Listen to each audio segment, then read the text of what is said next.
That was a long one.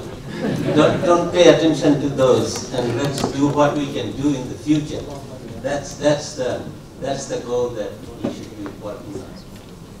I was actually talking to Jackie and some of my another classmate, Manan, from Engineering University, about this school that's going on. So I was when they said, "Come and see," and I was really thrilled that I'm going to come and see what is going on. So it is something I'm a little bit surprised that the magnitude of the work that went through, which is I underestimated. So I'm glad that I underestimated. So question comes that the schools are always created all over the world to give knowledge to the students so that they can gather knowledge and they can use it in work field. So nowadays, all over the educational institution, it is what is going on. It's not just study, how to build a workforce development. I'm with the Malaya University. They are coming up with a department of workforce development, and that's where there will be lots of departments, and they're starting with one of the items that is called, this is a nursing school, I think one of the best schools in the country in nursing, but they're going to do physician assistant as a starting of the workforce development, which is a very good area for the boys and girls and to learn about it, and it has a, every medical institutions, the job market is very stable and highly paid, so it is important to look for what to study that we can use our knowledge. So when I talk about how the student should behave in the class and how the teachers are going to provide the information, I was not a very easy student when I was studying. I was one of the difficult ones. The teachers always, okay, you stand up. Why? Because every time they wanted to teach some things, I would raise my hand and say, okay, what is your question? So I said, why I have to study. So this was a trigonometry class. Why I have to study trigonometry? The Bangladeshi culture was not, it was very offending. The teacher was pretty upset, but he realized that he has to answer my question. The next day, he said, okay, let's talk about why we want to study trigonometry. And then he was giving an example that, okay, we have a river, and we want to know the width of the river. So how do we measure it? So we see a tree on the other side. We have a tree on this side. So we can utilize those and walk on the bank, say 100 feet, put a post, and we measure the angle. And with that application through trigonometry, we can measure the width of the river. So that's why you want to start. So in every, like a math or any subject, there is a reason, because practice came first, then it was written. So teachers usually, they teach and they read that and they have few chapters and they teach the students, but they think the student understood, but they don't, because they didn't get to the reality of the life. So it is always better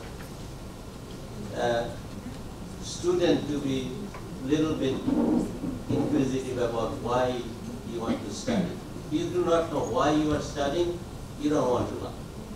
That's what you will be message to the teacher. And the teacher will, for that reason, teacher will be more learned and they will be able to teach you much more successful way. This is the starting point of called workforce development, because application of anything that you want to learn and you can apply in your real life. That's how you can have a successful student, successful organization, and they can, when they go and sit for an interview in an organization, they can answer this question that they are looking for, because that's what they are looking for. Other thing is that, our trend is, parents this thing that my children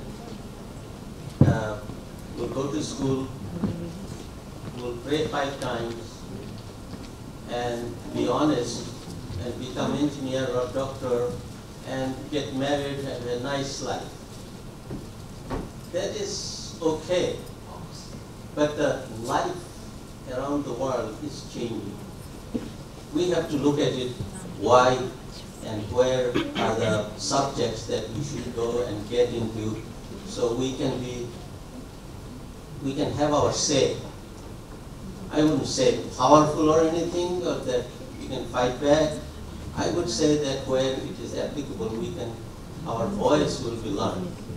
Listen, say, there are subjects like journalism, writings, going through, fine arts in many areas. So everybody's interest should be utilized, because everyone born with deficiency, we also born with talent. So we have to identify that talent, that how we can utilize it properly so we can flourish. So that's what, there was the other day that I was watching an autistic student, and so brilliant, given the Rubik cubes, and he created math inside his head, and 3.7 seconds he would fix it. It was given 4 or 5 times and was doing it. So these are gifted things that God took something away, but gave something that they can utilize. So we have to always, parents should look into that this is their duty, their children, which way they are more talented. And sometimes that people think that we had, when we were going to school, one of our friends, I don't like economics. So why they don't like the economics? Because he never studied, never opened the book. So when the teacher gives lectures, don't understand anything, so it is very difficult. So anytime you go to class, if you know what you are going to be taught, you try to understand what is written, who wrote it, what are the terms. When you go to the class, especially when you graduating school or go to college, they're the one, because they are not going to be written as a chapter of the book. It is going to be the subject. It could be 10 books. So your knowledge is now diversified. Your knowledge comes with no boundaries. So it is important, and if you always think about that, how much we know, it is, whenever I think, I feel that when Michael Jordan used to play, I was looking at him, and I said, I missed that opportunity. Why I did not do that? Somebody is singing so beautiful, entertaining the whole world. I cannot do it. Some guy, Bangladeshi guy, I forgot his name. I think he is a physicist. He was competing against the chairman of nuclear physics in Harvard, and he was writing the formula. He was 12 years old. So everybody has some talent. Could be less, could be more, but we can utilize, because the whole world needs every single person. I'll give you one example of one of my classmates. He was a vice chancellor in Brack University. So they have an educational tour in Singapore. Went there, and they had seminars and everything. Then they said, you are going to go for a dinner. At the dinner, there will be people who will be served. They are blind people. So they were thinking about what is going to be the situation. So they took them to the ballroom, and they turned off the light, and they showed the tables and everything. They turned on the light, then they turned off the light, then he said, okay, go and now you try to sit, get to your chair. They couldn't do. So finally, they turned it on, they found their chairs, so the servers all came, they are all blind. They shut off the light again. Everybody got served properly, whatever they wanted. And they said, okay, now you eat. We cannot eat. So they had to turn on the light. And they finished their dinner. So the message was that learning, we can teach deaf people, we can teach blind people, we can teach the people who doesn't have hands. They can write with their fingers of their legs. My friends, my father's classmate did not have two hands. And his profession was writing in the registry book for landowners writing. This is we used to call dolil. This writing is huge writing, and with his two fingers in feet, he was writing in all day long. Beautiful writing. So teaching and learning. So I think that it's the teacher's duty that how to take a student, where is the deficiency, and how to teach them so they can. And then every student also has responsibility. You can be a good student, but what happened to your friend? It's in deficiency in math or another subject. Try to help after school so that they can come to a point that then you can compete with them. So then you will get more satisfaction that you have competed. So anyway, I am, as they mentioned, that I am in philanthropy, big time.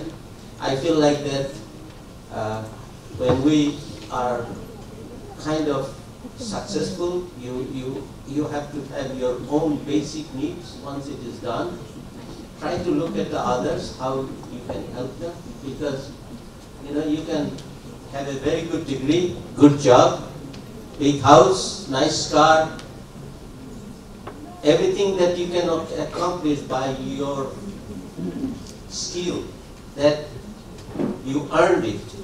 This is not success, because you work hard and you receive it. But when you get to the point that you can help others, the success comes, and somebody come to you and tell you that because of you, my life is so much better. That is called success. So